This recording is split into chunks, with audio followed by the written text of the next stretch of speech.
ధర్మయుద్ధంలో కొన్నిసార్లు మాటలు కూడా త్యాగించాలి. భీష్ముడు ముందుకు వచ్చినప్పుడు అర్జునుడు తడబడ్డాడు. కృష్ణుడు ఊహించని పని చేశాడు. యుద్ధం 9వ రోజు. భీష్ముడు దారుణంగా యుద్ధం చేశాడు. అతని బాణాలు అగ్నివర్షంలా పడుతున్నాయి. అర్జునుడికే నిలబడడం కష్టమైంది. ధర్మం మరియు ప్రేమ మధ్య అర్జునుడు తడబడ్డాడు. పోరాటం ముగిసింది. అయినా పోయిన వారి ప్రలాపాలు గాల్లో కలిసే ఉన్నాయి.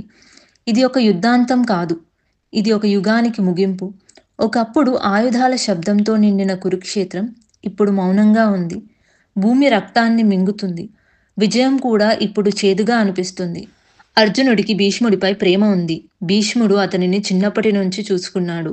ఆయనపై ఎలా బాణం వెయ్యాలి అని అర్జునుడు దిగులు పడ్డాడు. అతను పోరాడకుండా నిలబడిపోయాడు. అప్పుడు కృష్ణుడు కోపంతో రథం దిగి వెనుక ఉన్న చక్రాన్ని తీసుకుని ఆ చక్రంతో భీష్ముణ్ణి కొట్టడానికి ముందుకు వెళ్ళాడు.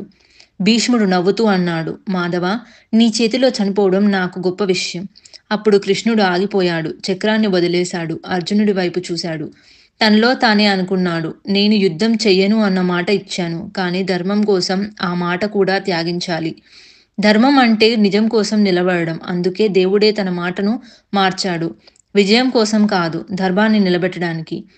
ఇలాంటి ఎన్నో మంచి కథల కోసం చిన్న చరిత్రలను సబ్స్క్రైబ్ చేసుకోండి.